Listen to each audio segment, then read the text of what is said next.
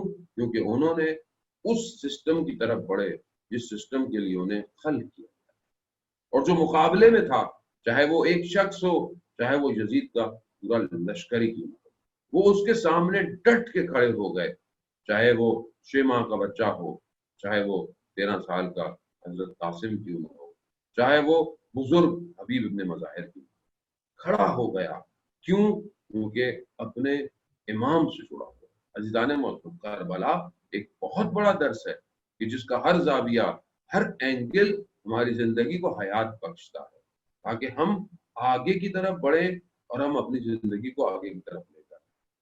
تو یہ یاد رکھیں، یہ جو دنیا جسے محبتیں کہتی ہے کہ محبت ہے، اصل بہت ساری جگہوں پہ محبت ہے ہی نہیں، شہوت ہے، لسٹ ہے۔ دنیا اپنی خواہشات کی طرف بڑھ رہی ہے۔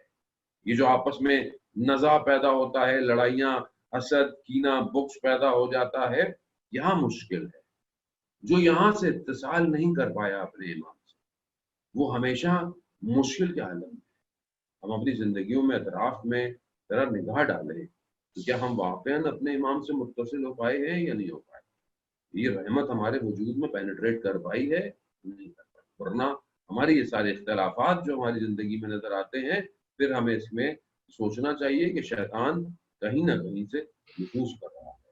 شیطان ہمارے وجود کو آلودہ کرنا چاہتا ہے۔ اصل وہ موقع چھوڑتا ہی نہیں کہ کوئی شخص، انسانیت کمال بندگی کی طرف پہنچ جائے۔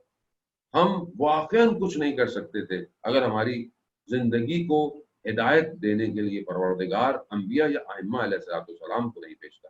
یہ وہ واحد سسٹم ہے کہ جو انسان کو مصیبتوں، ابتلاءات، مشکلات سے باہر نکالنے کے لیے آیا ہے۔ ورنہ شیطان کا جو شیڈیول ہے، شیطان کا جو سسٹم ہے، وہ اتنا پیچیدہ ہے، اتنا کمپلیکس ہے کہ انسان سمجھ ہی نہیں پاتا کہ شیطان نفوذ کہاں سے کرتا ہے، اور انسان ساری زندگی سوچتا ہی رہ جاتا ہے۔ کربلا وہ معرکہ ہے جو قیامت تک کے انسان، نہ صرف انسان بلکہ پوری انسانیت کو بیدار کر سکتا ہے اور کر رہا ہے۔ ہمیں اس کو ایلوبریٹ صحیح کرنا ہے، ہمیں اس کو اپنی زندگی میں صحیح طرح پینیٹریٹ کرنا ہے۔ پروردگار سورہ مائدہ کے اندر جہاں نصارہ یعنی کرسچنز کا ذکر کرتا ہے، کہتا ہے کہ انہوں نے بھی ایک عہد کیا، انہوں نے بھی ایک وعدہ کیا، ایک میثاق کیا، لیکن بھول گئے، فراموش کر دیا۔ جو خدا سے کیے ہوئے وعدے کو بھول جاتا ہے، فراموش کرتا ہے، پروردگار قرآن میں کہتا ہے ہم نے ان کے درمیان میں نزاع پیدا کر دیا، اختلاف پیدا کر دیا، یعنی ہم نے ان کو پھر آپس میں جو ہے وہ لڑوا دیا۔ کیوں؟ کیونکہ اس اصل میثاق سے ہٹ گئے۔ آج پوری دنیا کے اندر اگر اطاعت پیغمبر نہیں ہے، میں نے پہلے بھی آپ کی خدمت میں عرض کیا، یہ جو دنیا کا سسٹم ہے، یہ جو استکباریت کا سسٹم ہے، یہ جسے دنیا اپنے آپ کو آج ماڈرنائزیشن، ویسٹرنائزیشن، یا کچھ بھی آپ کہہ لیں، لبرلزم، سیکولرزم، کچھ بھی کہہ رہے ہیں کہ یہ جو کہتے ہیں کہ ہم انسان کو ترقی دے سکتے ہیں، کوئی ترقی نہیں دے سکتے۔ یہ سسٹم انبیاء کے تعلیمات کے مقابلے کا سسٹم ہے۔ وہاں فرعون نے کہا انا ربکم الاعلی، میں ہوں تمہارا رب، یعنی الوہیت کا اظہار کیا۔ آج ایک مصر نہیں ہے، آج چھوٹے چھوٹے سب مصر ہیں، اور ہر شخص فرعون بنتا جا رہا ہے۔ فرعون ہے کیا؟ یعنی میں بہتر ہوں، میرے گرد سب کچھ گھومے۔ آج کا جو دنیا کا سسٹم ہے وہ ہر شخص کو فرعون بنا رہا ہے۔ ہر شخص کو یہ کہتا ہے کہ میں اچھا ہوں، میں صحیح ہوں، میں ایسا ہوں، میری بات مانی جائے، مجھے فالو کیا جائے۔ تو یہ چھوٹا چھوٹا استکبار جہاں ملکوں کی صورت میں بٹ گیا، وہاں ایک انڈیویجول کی صورت میں بھی آ چکا۔ اگر ہم نے اپنے آپ کو اطاعت پیغمبر میں یا اس سسٹم کے ساتھ کنیکٹ نہیں کیا تو ہم اس استکبار کا شکار ہو جائیں گے۔ یہ دنیا جہاں آج انسان کو کہتی ہے کہ ضرورت نہیں ہے، انسان آزاد ہے، سب کچھ کر سکتا ہے، یہ تباہی کی طرف ہے۔ اور آج آپ دیکھ لیں جو دنیا کے اندر نزاع ہے، دنیا کے اندر جو حالات خراب ہیں، وہ کیوں ہیں؟ کیونکہ انسان نے اس عہد کو فراموش کر دیا جو اس نے اپنے پروردگار کے ساتھ کیا۔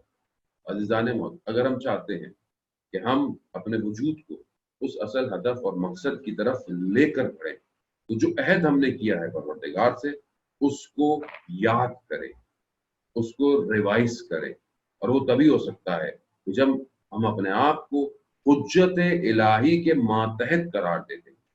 بہرحال کربلا اسی کو ڈیفائن کرتی ہے۔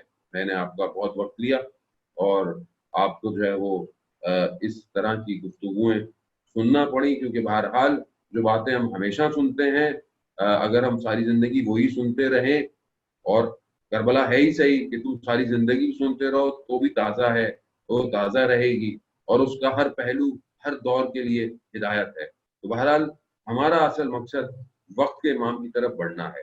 اگر ہم کربلا سے ظہور کی طرف نہیں جا پا رہے تو اس کا مطلب ہے بیان کرنے والے میں مشکل ہے یا سننے والوں میں مشکل ہے۔ ہم اپنے آپ کو پاک کریں، اپنے آپ کو دیکھیں، اپنی عبادت کو، اپنی بندگی کو، اپنے ریلیشنز کو چیک کریں کہ کون سی چیز رکاوٹ ہے میرے امام تک مجھے پہنچنے کے لیے۔ امام تک پہنچنا بہت ضروری ہے۔ امام کے اطراف میں آج بھی بہت سارے لوگ ہیں اور امام کے گرد اپنی نوکری کو انجام دے رہے ہیں۔ ہو سکتا ہے ہمارے اطراف میں بھی کوئی رہتا ہو اور وقت کے امام سے متصل ہو، لیکن ہم اسے دیکھتے نہ ہوں، ہم اسے پہچانتے نہ ہوں۔ کیوں؟ کیونکہ جو شخص امام کے قریب رہتا ہے وہ ظاہر نہیں ہونے دیتا۔ ہو سکتا ہے ہم میں سے کسی نے امام کی زیارت بھی کی ہو، لیکن جب تک امام نہیں چاہتے، امام شخص کو تصرف کر اجازت نہیں دیتے کہ وہ اسے پہچانے۔ اسی طرح آیت اللہ عثمان بہجت رضوان اللہ تعالیٰ علیہ فرماتے ہیں کہ تبریز کا ایک مدرسہ تھا، وہاں پر ایک خادم تھا جو طالب علموں کی مدد کرتا تھا۔ شیخ جو محمد کسائی، کہ جو ایک نارمل سا شخص تھا، کم گو تھا، زیادہ بولتا نہیں تھا۔ ایک طالب علم کہتا ہے کہ میں رات کو اٹھا پانی کے لیے یا وضو کے لیے، تو میں نے دیکھا اس کے کمرے سے روشنی آ رہی ہے، بہت روشنی، یعنی وہ روشنی کی جو خوب مدرسے کی نہیں تھی، وہ ایک خاص قسم کا نور ہے، اور میں نے سنا کہ وہ کسی سے بات کر رہا ہے، لیکن صرف اس کی آواز آ رہی ہے، دوسری گفتگو میں سن نہیں پا۔ کہتا ہے کچھ دیر میں وہ روشنی ختم ہو گئی، تو پھر میں نے دیکھا، میں نے اس سے بات کی کہ کون تھا، کس سے بات کر رہے تھے؟ اس نے جواب نہیں دیا۔ میں نے کہا اگر تم نے نہیں بتایا تو میں شور مچاؤں گا، مدرسے کے طالب علم جمع ہو جائیں گے۔ تو اس نے کہا اچھا میں بتاتا ہوں، ایک شرط پر کہ تم روز جمعے تک کسی کو نہیں بتاؤ گے۔ کہا نہیں بتاؤں گا۔ کہا کہ امام کے گرد کچھ لوگ رہتے ہیں، احادیث و روایات بھی بتاتی ہیں کہ امام کے گرد مختلف حلقے ہیں، یعنی مختلف دائرے ہیں، جس میں سے ایک دائرہ 30 لوگوں کا ہے، یا وہ اوتاد ہیں یا وہ جو ہے وہ ابدال ہیں جو امام کی اور نارمل انسان ہوتے ہیں۔ انتقال جب کسی کا ہو جاتا ہے تو کسی اور کو سلیکٹ کر ان کی جگہ نوکری دی جاتی ہے۔ یہ جو بعض اوقات انسان امام سے متصل ہوتا ہے اور دیکھتا ہے کہ کوئی شخص آیا اور اس نے جو ہے وہ میری مدد کر دی، ہر وقت امام نہیں ہوتے، بلکہ امام کے گرد جو لوگ ہوتے ہیں وہ مدد کرتے ہیں۔ تو اس نے کہا کہ ایک شخص کا انتقال ہو گیا ہے امام کے اطراف میں، تو امام نے میرا انتخاب کیا ہے کہ اس کو لے کر، نارمل سا شخص ہے، کسی کو پتہ ہی نہیں ہے۔ وہ طالب علم کہتا ہے کہ میں اس دن سے پھر اس کو دیکھنے لگا، ایک دن گزرا اور کہہ رہا ہے نارمل زندگی، وہی جو عام کام کرتا، روز جمعہ اس نے اپنے لباس کو پاک کیا، صاف کیا، اور ظہر جمعہ میں وہ غائب ہو گیا۔ میں نے سارے مدرسے کو بتایا، سمجھے کہیں گیا ہوگا، کہا میں نے کہا نہیں گیا، وہ اب نہیں آئے گا، وہ چلا گیا۔ عزیزان محترم، اپنے اندر صلاحیتوں کو ایجاد کریں، اپنے اندر صلاحیتوں کو پیدا کریں۔ نہیں پتا کس لمحے امام ہمارا انتخاب کریں۔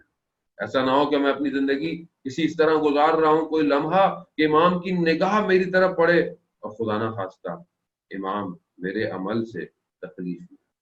روز جمعہ ہے اور آج ہم اس ہستی کی گفتگو کی طرف پڑھ رہے ہیں کہ جو محض اطاعت تھا کربلا کے اندر، یعنی کربلا کے اندر اگر کسی شخص کے لیے کچھ الفاظ جنم لیتے ہیں تو وہ کوئی اور نہیں، وہ حضرت عباس ہے۔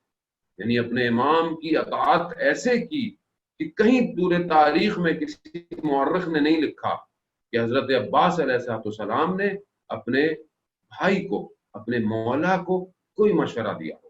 وفا، ایثار، قربانی، جتنے بھی لفظ ہیں، یہ لفظ اگر اپنی جامعیت میں آتے ہیں تو کچھ اور نہیں، صرف عباس بنتا ہے۔ اب یہ عباس وہ ہے کہ جس کا وجود نہ صرف میرے مولا کو